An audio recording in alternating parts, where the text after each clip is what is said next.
पाकिस्तान काज़िकिस्तान मुख्तलिफ़ शोबन में सहकार बाबत मुफ़ाहमती याददाश्तुनि मुआहदनि ते सहियूं करे वरितियूं। वज़ीर आज़म काज़िकिस्तान सां वापारी काथो $1 अरब ताईं पहुचाइण जो अज़म वरजाईंदे चयो आहे त काज़िकिस्तान पंहिंजूं शयूं गवादर ऐं कराची पोर्ट ज़रिए बरामद करे सघे थो। इस्लामाबाद में कोठायल तक़रीब में वज़ीर आज़म शहबाज शरीफ़ ऐं काज़िकिस्तान जे सदर क़ासिम जोमारात तोकायोफ़ शिरकत कई। उन मौक़े ते वज़ीर आज़म ऐं काज़िक सदर गॾियल पधिराई ते सहियूं कयूं। ॿिन्ही मुल्कनि जे विच में ट्रांज़िट ट्रेड मुआहदे जी दस्तावेज़, रेलवे शोबे में सहकार बाबति मुफ़ाहमती याददाश्त, प्लांट प्रोटेक्शन ऐं वेटनरी शोबनि में सहकार जे दस्तावेज़नि जी ॾे वठि थी।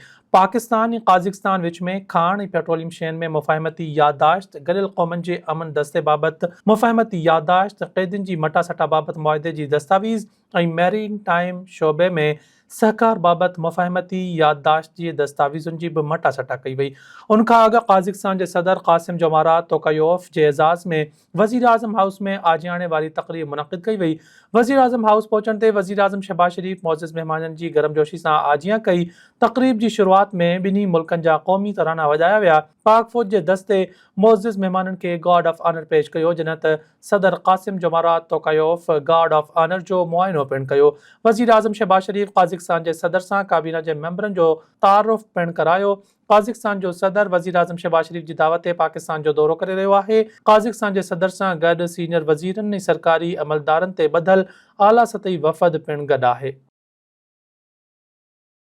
नाज़रीन, आलमी बैंक जे सदर अजय बंगा वॾे वज़ीर मुराद अली शाह सां गॾु मोइन जो दड़ो समेत मुख़्तलिफ़ इलाक़नि जो दौरो कयो। आलमी बैंक जे सदर कोडी जी वेझो ॻोठ बहावल जट जो दौरो करे Sindh people's housing for flood affectees programme तहत तामीर थींदड़ घरनि जो जाइज़ो वरितो। वॾे वज़ीर चयो त सिंध अंदरि ॿोॾूं माज़ी में बि आयूं आहिनि, पर मुतासिरनि खे घर पहिरियों भेरो मिली रहिया आहिनि। हिन वक़्त ताईं 9 लख घर ठही चुका आहिनि। आलमी बैंक जे सहकार सां हलंदड़ साल 20 लख घर ठही वेंदा। आलमी बैंक जे सदर जो चवणु आहे त ॿोॾ मुतासिरनि लाइ घर ठाहिण ऐं मालिकाना हक़ औरतुनि खे ॾियणु सुठी ॻाल्हि आहे।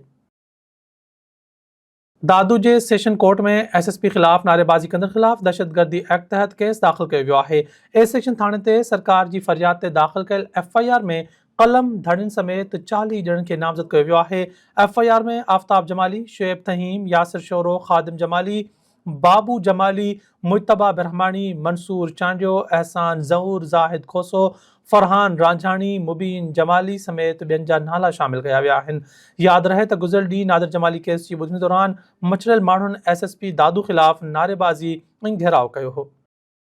दादू में नादिर जमाली जे वारसनि मथां केस दाख़िल करण ख़िलाफ़ इंडस हाईवे ते धरनो हंयो वियो आहे। मुज़ाहिरीन SSP दादू ऐं संदसि टीम खे हटाइण जी घुर कई आहे। इन हवाले सां वीडियो लिंक ते मौजूदु आहे अरबाब रुस्तमानी। अरबाब, आगाह कजो, छा अपडेट आहिनि मां वटि? जी बिल्कुलु, असां हिन वक़्तु मौजूदु आहियूं इंडस हाईवे दादू में, जिते जमाली बिरादर जी तरफ़ धरणो आयो आहे ऐं उन धरणे मुतालिक़ हींअर मौजूदु आहिनि मुज़ाहिरीन। उन्हनि सां ॻाल्हाईंदो, छा था चवनि? सर, ये असांजो धरणो जेको आहे, कल्ह हिकिड़ी वॾी डायल साहिब असां ते वरी कूड़ियूं FIR कयो दहशतगर्दी जो। असां त खड़ी हलो ठीकु ठाक हिकिड़ा सिविल माण्हू, हिकिड़ा प्राइवेट माण्हू आहे, पर साफ़ ई वायरल ते भेल जेको आहे पलदर साफ़ ते कूड़ियूं FIR कयो दहशतगर्दी कयूं आहिनि।